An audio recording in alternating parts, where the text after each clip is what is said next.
గురువుగారి మాటలు బాగా వంటపట్టి ఉంటే ఆ వినయం వస్తుంది. గురువుగారి మాటలు వంటపట్టి ఉన్న స్వభావము అని ఒకటి ఉంటుంది. ఈ స్వభావము అనేటటువంటిది చాలా ప్రమాదకరమైనటువంటి లక్షణం. ఇది పుట్టుకతో వస్తుంది స్వభావం అన్నది. ఈ స్వభావమునందు రజోగుణ తమోగుణ ప్రకోపం యొక్క పాళ్ళు ఎక్కువ ఉన్నాయనుకోండి, అప్పుడు దేవతలు ఏం చేస్తారో తెలుసండి, ఏదైనా పెద్ద కార్యం సాధించవలసి వస్తే ఇదే అడ్డు పెడతారు. కైకమ్మను అందుకే అడ్డు పెట్టారు, కౌసల్యని సుమిత్రని విడిచిపెట్టి ఆవిడితో అడిగించారు వరాలు. ఎందుకంటే తమోగుణ రజోగుణ ప్రకోపం ఎక్కువ కాబట్టి. స్వభావము గురువు గారి దగ్గర విన్నటువంటి మాటల వలన కలిగినటువంటి వినయాన్ని మింగేస్తూ ఉంటుంది అప్పుడప్పుడు. అప్పుడు స్వభావం గెలిచిందనుకోండి, వాడికి ఉండే కోపమో వాడికి ఉండేటటువంటి ఇంకొక లక్షణమో ఏదో పైకి వచ్చేసింది అనుకోండి, గురువు గారు చెప్పింది మరిచిపోయాడు అనుకోండి, మరిచిపోతే తన స్వభావంతో ప్రవర్తిస్తాడు. అందుకే గురుపాదుక పూజనీయం ఎందుకైందో తెలుసండి, అది గురువు గారిని మోసింది. అలాగే గురు పాదుక ఏం చేస్తుందంటే తల మీద పెట్టుకుంటే అహంకారాన్ని అణుస్తూ ఉంటుంది. అది ఆయన్ని మోసి తెచ్చింది. ఆ వినయం మీకు కూడా ఇస్తుంది. అందుకే ప్రపంచంలో ఎవరి పాదుకకి పూజ లేదు, ఒక్క గురు పాదుకకే పూజ. కనుక ఇప్పుడు ఆయన దివ్య పురుషుని యొక్క దివ్యత్వాన్ని గుర్తించాడు. గుర్తించి ఆయన వంక తిరిగి చూశాడు. ఆయన అన్నాడు, ఇదిగో నేను ఎక్కినటువంటి ఎద్దు పేడ వేసింది, ఈ పేడ కొద్దిగా తిను. తిన్నాడు. నేను మీతో మనవి చేశాను కదా, శిష్య అన్న మాటకు అర్థం శాసితం యోగ్య శిష్య, చెప్పిన మాట వినేటటువంటి వాడు. ఆయన దివ్యత్వాన్ని అంగీకరించినప్పుడు ఆయన మాటలో ఏదో పరమార్థం ఉంది. మనకు అర్థం కావట్లేదు ఆయన ఎందుకంత గొప్పవాడిగా ఉన్నాడో, గురువు గారిని అడుగుదాం తర్వాత. కాబట్టి ఇప్పటికి తినేద్దాం, ఆయన చెప్పిన మాట విందాం. కాబట్టి కాస్త పేడ తీసుకుని తినేసాం. బయలుదేరు. వెళ్ళిపోయాడు. వెళ్ళి పౌష్య మహారాజు యొక్క అంతఃపురానికి వెళ్ళాడు. దాని విశేషం ఏమిటి అన్న తర్వాత ఆయనే చెప్తాడనుకోండి. గురువు గారిని అడుగుతానన్నవాడు గురువు గారిని అడిగితే గురువు గారు చెప్తే అన్నయ్య గారు ఆంధ్రీకులు ఇస్తే నేను మీకు చెప్పాలిగా, కాబట్టి కంగారు పడకండి వస్తుంది. కాబట్టి ఇప్పుడు ఉదంకుడు పౌష్య మహారాజు దగ్గరికి వెళ్ళాడు. ఏమి దేని కొరకు వచ్చావు అని అడిగాడు. అడిగితే పౌష్య మహారాజుని ఈయనన్నాడు, నేను గురుదక్షిణ ఇవ్వాలి అని బయలుదేరి వచ్చాను. నా గురువు యొక్క భార్య గురుపత్ని, మా అమ్మ వంటి ఆవిడ నీ భార్య కుండలములు అడిగింది అన్నాడు. ఇవ్వచ్చా రాజు అంటే? రాజుకి రెండు కర్తవ్యములు ఉంటాయి. ఒకటి, ఆశ్రమంలో చదువుకుని విద్య పూర్తి చేసి బ్రహ్మచర్యాన్ని విడిచిపెట్టి గృహస్థాశ్రమంలో వెళ్లేవాడికి పెళ్లి ఖర్చు పెట్టుకోవలసిన బాధ్యత రాజుగారిది. అంటే ఇవాళ మనం చేస్తున్నటువంటి సమావర్తనము స్నాతకము ఇంతకన్నా పచ్చి అబద్ధాల తంతు ఇంకోటి ఉండదు లోకంలో, యథార్థంగా మాట్లాడితే. అవన్నీ భోజనాల కోసం స్నాతకాలు, భోజనాల కోసం సమావర్తనాలు, ఏదో మధ్యలో నగడ్డు ఉందని ఆడపిల్లవారి మీద పడి తినేయడానికి పనికి వచ్చే స్నాతకాలు అవి కావు. నిజమైన సమావర్తనము స్నాతకము అంటే గురువు గారి దగ్గర చదువుకుని అప్పటి వరకు కాటుక పెట్టుకోకూడదు, అప్పటి వరకు తల దువ్వుకోకూడదు, అప్పటి వరకు పూలదండ వేసుకోకూడదు, తాంబూలం వేసుకోకూడదు, రుచి కోసం తినకూడదు, భిక్షాన్నములు తినాలి. ఇన్ని నియమములను పాటించిన వాడు ఇన్ని నియమములను విడిచిపెడతాడు. అర్థం చూసుకోకూడదు, నేను బాగున్నాననేటటువంటి భావన ఒకటి రాకూడదు. అదొకటి వస్తే పక్కవాడు బాగులేదన్న భావన వస్తుంది. పక్కవాడిని చూడడమే తప్ప తనని చూసుకోవడం చేత కాకపోతే అన్ని పోలిక అన్నది లేదు కాబట్టి గొడవ లేకుండా అహంకారం లేకుండా ఉంటాడు. కాబట్టి అర్థం చూసుకోకూడదు. ఇన్ని నియమాలు ఇవన్నీ పాటిస్తే బ్రహ్మచర్యం. ఇవన్నీ బ్రహ్మచర్యంలో పాటించిన వాడు బ్రహ్మచర్యాన్ని విడిచిపెట్టి గృహస్థాశ్రమంలోకి వస్తాడు. అలా వేదమంతా చదువుకున్నటువంటి వాడు, అయ్యా నేను ఇంకా గురుదక్షిణ ఇచ్చి దేశాంతరం చూడ్డానికి వెడతానండి అని అడగడానికి, గురువు గారికి దక్షిణ ఇవ్వవలసి వస్తే శిష్యుడి దగ్గర ఏముంటుందని ఇస్తాడు గురుదక్షిణ? రాజుగారి దగ్గరికి వెడతాడు. వెళ్ళి, రాజా నేను ఇది చదువుకున్నాను, ఇప్పుడు నేను గురుదక్షిణ కట్టాలి, కాబట్టి మీరు నాకు ఈ దక్షిణ ఇవ్వండి అని అడుగుతాడు. ఏం చదువుకున్నావు, ఏం చెప్పు 4 మాటలు అంటాడు. తాను చదువుకున్న దాంట్లోంచి 4 మాటలు చెప్తాడు. షహబాష్, వీడు బాగా చదువుకున్నాడు, వీడికి గురుదక్షిణ కట్టడానికి డబ్బు ఇవ్వండి అని రాజిస్తాడు. రాజా నేను గృహస్థాశ్రమంలోకి వెడుతున్నాను, ఇప్పుడే విడిచిపెడుతున్నాను బ్రహ్మచర్యాన్ని, కాబట్టి నేను ఇల్లు కట్టుకోవాలిగా, గృహస్థాశ్రమం మొదలు పెట్టాలిగా, అయితే ఇదిగో నీకు ద్రవ్యం ఇస్తున్నాను పెళ్లి చేసుకోవడానికి. రాజు డబ్బిస్తాడు. కాబట్టి గురుదక్షిణ తెచ్చుకో, గురుదక్షిణ కట్టేటప్పుడు ఎవరిని ఆశ్రయించవచ్చు అంటే రాజుని ఆశ్రయించవచ్చు. అది ధర్మం. మహాభారతం ధర్మం మాట్లాడుతుంది. కాబట్టి ఇప్పుడు తన భార్య కుండలములే అయినా అది గురుదక్షిణ కొరకు రాజును ఆశ్రయించిన వాడు కాబట్టి రాజుకు ధర్మం రాజుది, తన ధర్మం తాను నెరవేర్చాలి. అందుకని భార్య కుండలములను పట్టుకెళ్ళు అని రాజు చెప్పవలసి ఉంటుంది. ఆవిడ తన భర్త ఆజ్ఞ ఏది ఉందో అది అనుసరించడమే పతివ్రత లక్షణం. ఆవిడ మహాపతివ్రత అంటే ఏంటి? ఆ కుండలాలు తీసి ఇచ్చేయి అన్నాడు. ఇంకో కుండలాలు పెట్టుకుని ఆ కుండలాలు ఇచ్చేయడమే. అంతేగాని వాటికి ఒక శక్తి ఉందన్న విషయం ఆవిడికి తెలుసు. అదేమిటయా ఎలా ఇస్తాను, ఎవరికన్నా ఇద్దామని దాచాను, నువ్వెవరో ముక్కు మొహం తెలియని వాడు వచ్చాడియో, మీ గురువు గారి భార్యకి ఇస్తానంటున్నావు, ఎలా కుదురుతుంది అంటే పతివ్రత ఎందుకు అవుతుంది? ఆవిడ ధర్మం ఆవిడ చెయ్యాలి. భర్త చెప్పాడు ఆవిడ చెయ్యాలంతే. కాబట్టి ఇప్పుడు ఆవిడ ధర్మం ఆవిడ చెయ్యాలి. అందుకని ఆవిడ ఇవ్వడానికి సిద్ధపడింది. రాజే వెళ్ళి ఎందుకు తేకూడదు? నేను మీతో మనవి చేశాను, తీసి ఇచ్చేయి అనడానికి దానికి కొంత సమయం ఉంటుంది. అవి సౌభాగ్య వస్తువులు. దానికి ఒక నక్షత్రం చూసుకోవాలి, దానికి ఒక సరియైన ముహూర్తం చూసుకోవాలి. చూడకుండా చెవికుండలములను తీసేస్తే మళ్లీ చెవికుండలాలు పెట్టేంత వరకు సౌభాగ్య వస్తువు ఉండవలసిన స్థానం ఖాళీ అయిపోయిందా లేదా? అది భర్తకి గండకాలం అయితే. కాబట్టి వ్యవధి ఇవ్వవలసిన అవసరం ఉంది. నువ్వు వెళ్ళి అడుగు, ఆవిడ ఇస్తుంది. ఆవిడికి తెలుసు శాస్త్రం. కాబట్టి ఆవిడ చూసుకుని ఇవాళ ద్వాదశి కదండి, కాబట్టి మీరు రేపు ఉదయం 11 గంటలకి రా బాబు, నీకు కుండలం వలిస్తాను అని ఆవిడేదో ఆ కుండలాలు మార్చుకుని ఇవ్వవలసి ఉంటుంది. ఎక్కడి ధర్మం అక్కడే. అందుకని నన్నయ్య గారు ఒక్క పద్యరచన చేశారు అంటే ఎన్ని ధర్మములను మాట్లాడుతున్నారో చూడండి ఆయన. కాబట్టి ఇప్పుడు పౌష్యుని యొక్క భార్య దగ్గరికి వెళ్ళి నువ్వు కుండలములను తీసుకో అని పౌష్యుడు చెప్పాడు. ఈయన గబగబా అంతఃపురంలోకి వెళ్ళాడు, రాణివాసంలోకి. రాణివాసంలోకి వెళ్ళవచ్చా? ప్రవేశపెట్టరు. కానీ ఎటువంటి వాణ్ణైతే ప్రవేశపెడతారు? ఆయన యొక్క బ్రహ్మజ్ఞానం అటువంటిది, ఆయన చదువుకున్న వేదం అటువంటిది. ఆయన రాజు యొక్క భార్య, ప్రతివాడికి 5 తల్లులు ఉంటారు. 5 తల్లులలో రాజు భార్య ఒకతే. గురువు గారి దగ్గర చదువుకుని వచ్చినవాడు, గురుదక్షిణ కట్టడానికి వచ్చినవాడంటే చదువు పూర్తయింది. చదువు పూర్తయిన వాడికి ఏమిటి తెలిసి ఉండాలి? దేశాన్నేలే రాజు భార్య తల్లితో సమానం. రాణివాసంలోకి వెళితే మాత్రం బిడ్డడు తల్లిని ఎలా చూస్తాడో అలా చూస్తాడు.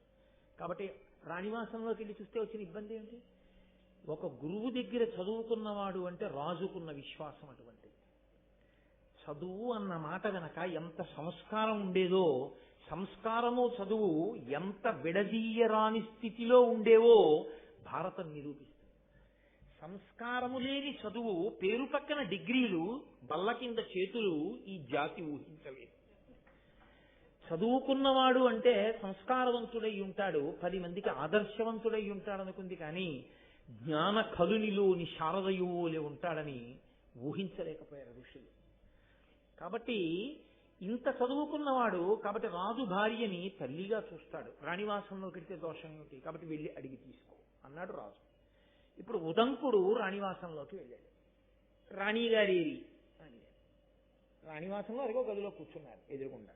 వెళ్ళి మాట్లాడండి. వెళ్ళి చూశాడు, కనపడలేదు. అదిగో అక్కడే ఉన్నారంటారు వాళ్ళు.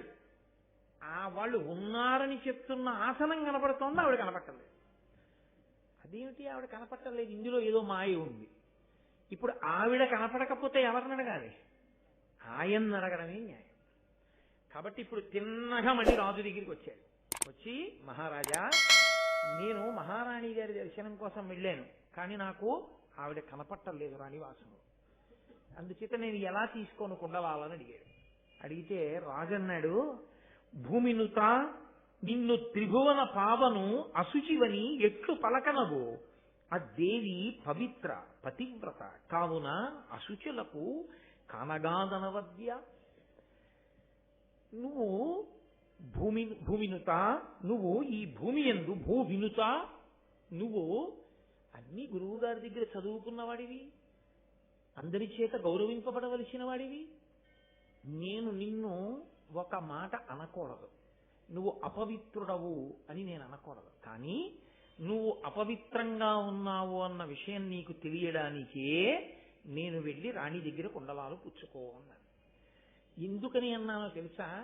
అవి పవిత్రమైనవైతే పుచ్చుకునేటప్పుడు నువ్వెలా ఉండాలి? నువ్వు పవిత్రంగా ఉండాలి కదా. నువ్వు పవిత్రంగా లేకుండా పవిత్రమైనటువంటి వస్తువుని పుచ్చుకోవడానికి నీకే అర్హత ఉంది? దేవాలయంలోకి వెళ్ళేటప్పుడు కనపడ్డ ప్రతిఫుల్లతోటి పళ్ళల్లో గుచ్చుకుని ఆ పుల్ల అవతల పారేసి దేవాలయంలోకి వెళ్ళి ప్రసాదం పుచ్చుకుంటే నీకు ఈశ్వరానుగ్రహం కలుగుతుందని నువ్వు ఎలా చెప్పగలుగుతున్నావు? నువ్వు ఆ అనుగ్రహాన్ని పొందడానికి వీలైన శౌచంతో నువ్వు దేవాలయంలోకి వెళ్ళవలసిన అవసరం ఉందా లేదా? ఏ వస్తువుని ముట్టుకునేటప్పుడు ఎలా ఉండాలో అలా ఉండి ముట్టుకోవలసి ఉంటుంది. అంతేకాని చేతులకి రబ్బరు గొడుగులు వేసుకోకుండా నువ్వు ఎలక్ట్రిక్ వైర్ ముట్టుకుంటున్నావా? ముట్టుకోవట్లేదే.